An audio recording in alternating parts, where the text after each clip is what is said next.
देखिए, बहुत बड़ा सवाल है कि भगवान को साक्षात प्रकट किया जा सकता है क्या? उस परम पिता परमेश्वर के साक्षात्कार हो सकते हैं क्या? अगर कोई भक्त ऐसा चाहता है, उसके दिल में ये लालसा होती है कि भगवान के स्वरूप को देखा जा सकता है क्या, इन आंखों के द्वारा, इन नेत्रों के द्वारा, तो इसका जवाब होगा हाँ, बिल्कुल देखा जा सकता है। बिल्कुल 101% देखा जा सकता है। लेकिन मार्ग बहुत कठिन है और वहाँ पहुँचना भी मुश्किल है, लेकिन पहुँचा जा सकता है। लक्ष्य को प्राप्त किया जा सकता है। संभव है, असंभव नहीं है। ये मार्ग असंभव बिल्कुल नहीं है। मार्ग के बीच में बाधाएं काफ़ी आएगी, लेकिन मार्ग असंभव बिल्कुल नहीं है। लक्ष्य तक पहुंचना असंभव बिल्कुल भी नहीं है, संभव है पूर्ण रूप से। अब कैसे?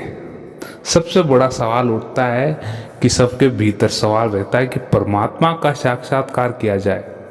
अगर कोई नेत्रों के द्वारा देखना चाहे तो वह क्या असंभव है क्या? सर्वप्रथम इन नेत्रों के द्वारा देखना तो बहुत ही मुश्किल, दुर्लभ माने। इन नेत्रों के द्वारा आपको वे जो भाई अदृश्य वो दिख जाए, ये तो बहुत कठिन बात है कि अदृश्य को चीज को देखना की बहुत ही मुश्किल बात है।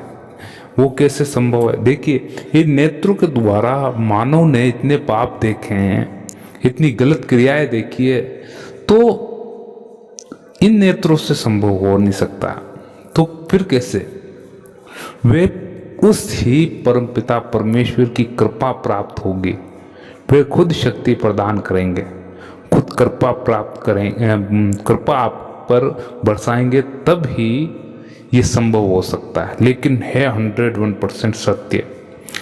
आप कभी, जैसे कि संत महात्माओं से काफ़ी लोग मिलते होंगे, तो संत महात्माओं के पास कुछ ना कुछ ऐसी पुस्तक या डायरी होती है, तो उसमें वे क्या करते कि अमुक बात लिख देते हैं कि इस दिन ये बात हुई थी। समय लिखते हैं, दिन लिखते हैं, और प्लस उसके साथ ही संध्या काल में हुआ, दोपहर में हुआ, ये पूरी डिटेल लिखते हैं। ये बहुत अच्छी है। ये दिनचर्या मुझे बहुत अच्छी लगती है कि वे जैसे कि उनको किसी चीज़ का आभास हो जाता है, कुछ चीज़ एकदम नज़र आती तो उस चीज़ को नोट कर लेते हैं। ये चीज़ देखिए, वो कोई नहीं बताता है, मगर कुछ ऐसी चीज़ें जानने को मिली है मुझको भी जीवन में, और जो चीज़ सत्य है वो मैं आपको बता रहा हूँ।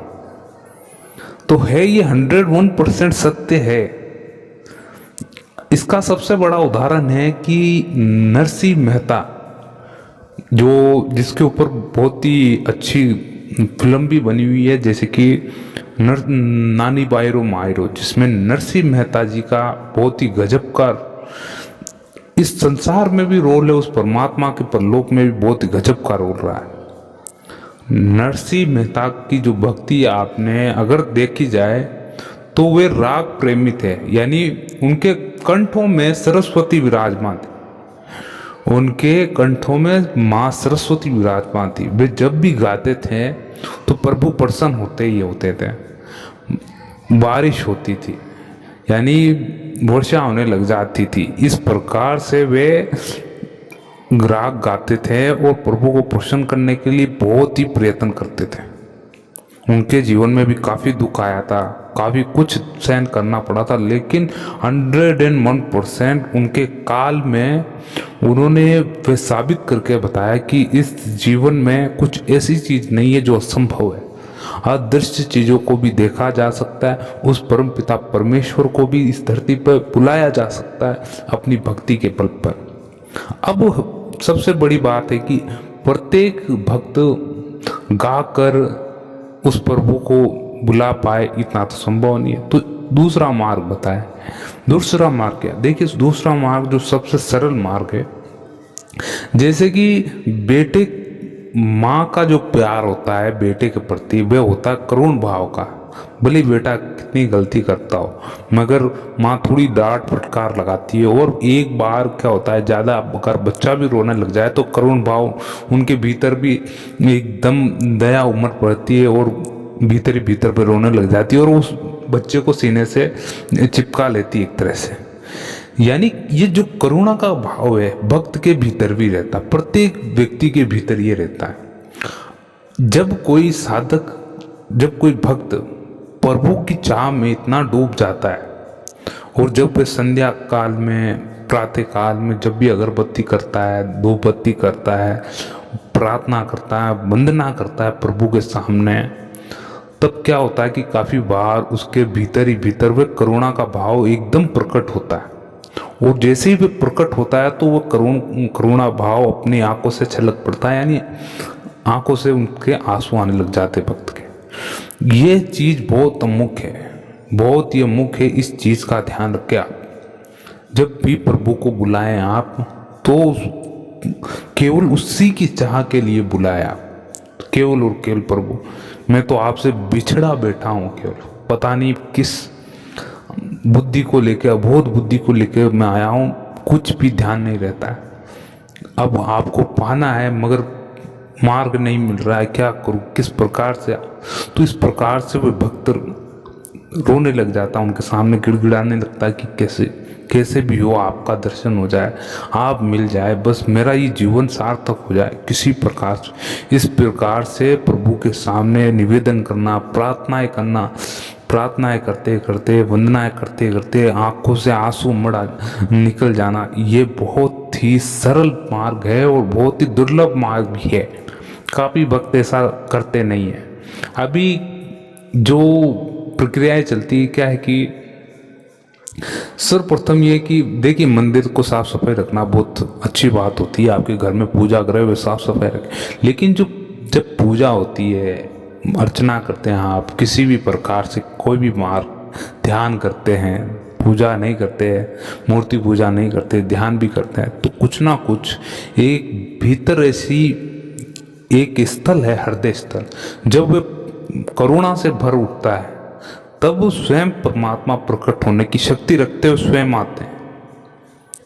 ये आपको धीरे धीरे निर्मल बनाता है, ये करुण भाव आपको धीरे धीरे निर्मल बनाएगा, प्रभु की सेवा में और आगे करेगा, निरंतरता लाएगा, आगे से आगे आपको इस मार्ग में उन्नति दिलवाता रहेगा।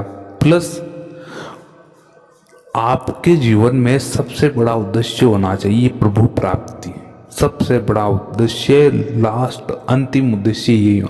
भले आप कोई भी कार्य अर्जित करते हैं, देखिए आप ये ना माने कि मेरे जीवन में मुझे घर बनाना है, अच्छी व्यापार करके मुझे 5 करोड़ कमाने हैं, 10 करोड़ तो कमाने ही है, 20 करोड़ तो कमाने ही है इस जीवन में, ये लक्ष्य ना बनाए। अगर उस परमात्मा की अगर असीम कृपा हो गई तो आपको बैठे बिठाए करोड़ों की बारिश होने लगेगी। आपको करना भी कुछ नहीं पड़ेगा, उस प्रभु की इतनी कृपा बरसेगी आपके ऊपर कि आपको बैठे बिठाए इतना धन मिलेगा, आप हताश हो जाएंगे कि अब बाप रे, इस धन को ना तो बैंक में रखा जा सकता है ना घर में, क्या करें, व्यवस्थित किस प्रकार से करें, ऐसी स्थिति भी आती है। लेकिन बहुत ही कम भक्तों की, बहुत ही कम, देखिए जो चीज़ आप चाहते हैं वैसा आपको मिलेगा, लेकिन वैसी तपस्या भी होती है उसके पीछे। और मार्ग ये जितना सरल कहा जाता है उतना दुर्लभ भी है। प्रत्येक व्यक्ति, आप चाहे भक्त कहना आसान है, 2 शब्दों का नाम है भक्त, आद बीच में क आद आता है इसमें, तो ये कहना आसान है, मगर हर कोई भक्त बन जाए, प्रभु का हो जाए, ये बहुत दुर्लभ बात है। भक्त ऐसा होना चाहिए कि निरंतरता प्रभु को याद करता रहे, पल पल में उसकी स्मृति, उसके दिमाग में उनकी छवि बनती रहे, पल पल में उनका स्मरण करता रहे। 2 समय आपको निरंतरता से करना चाहिए, एक तो प्रातः काल का समय और एक संध्या काल का समय। ये 2 समय हैं जो आप प्रभु के लिए निकालें, बिल्कुल निकालें, 101% फिक्स करके रखें, इस समय तो आपको करना ही, क्योंकि पूरा दिन एक व्यक्ति व्यस्त रहता है अपने व्यापार में किसी भी पर। मगर 2 समय हैं, 2 घड़ियां हैं, इनको प्रभु के लिए निकाल कर रख दे कि ये मेरे पूरे दिन में से 1 घंटा है जो मैं प्रभु को दूंगा, भले ही कुछ भी हो मगर उसके लिए ही है ना। वे आप चुरा के भले किसी प्रकार के समय निकाले जरूर। अब प्रभु का साक्षात्कार प्रत्येक व्यक्ति को हो सकता है, लेकिन मार्ग बिल्कुल आप सोच विचार धर्म के मार्ग पर चले और प्रभु के द्वारा जितने भी मार्ग बताए गए उस मार्ग पे चले, बस आपके जीवन में धीरे धीरे करते हुए इतने बदलाव होने लगे। पहले तो क्या होता है कि सुधार होगा, जहाँ जाना चाहिए, इस शरीर को जिस जगह जाना है, सोचिए जैसे इस आत्मा को जाना उस जगह, आपके भीतर काफ़ी कूड़ा करकट भरा हुआ है। पहले वो गंदगी तो साफ होगी पहले धीरे धीरे करके, जैसे कि भाई अब पूर्ण रूप से आप बिल्कुल सरल हो गए, भक्तिपूर्ण भाव हो गया, एक संत के समान बिल्कुल भगवान तुल्य हो गए, यानी संत भी भगवान तुल्य हो गया। अब आप उस मार्ग पे जा सकते हो, वहाँ जा सकते हैं। ये कुछ एक तरह से आप शर्तें माने कुछ भी माने मगर है ही वो प्रेम भाव का जो है रिश्ता प्रभु के प्रति, वो तो वो होती नहीं रहा है। इस प्रेम भाव को बना के रखे जो आपके हृदय में है, इसको और बढ़ाएं। चाहे आप सत्संग करें, नाम सुमरन करें, चाहे मंत्र जाप करें, कुछ भी निरंतरता से उस चीज़ को पकड़ के रखें और उसको सुमरन करते रहे। पल पल प्रभु को याद करें, उनको धन्यवाद प्रकट करें। ये 2-3 बात हमेशा याद रखें।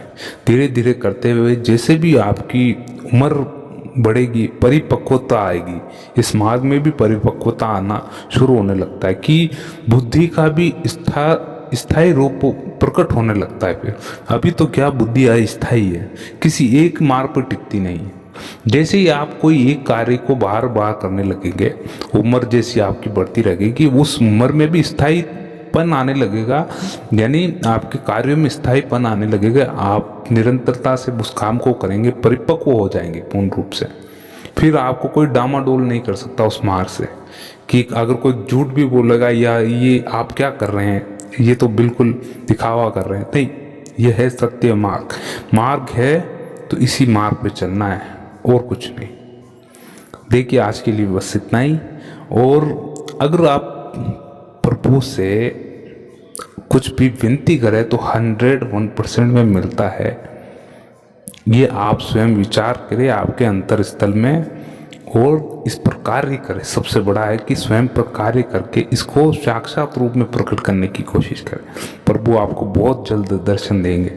कभी भी कहीं भी ध्यान रखें, केवल इन भौतिक आंखों से नहीं, अपने हृदय स्थल जो आपके भीतर है आंखें, उनसे देखने की कोशिश करें।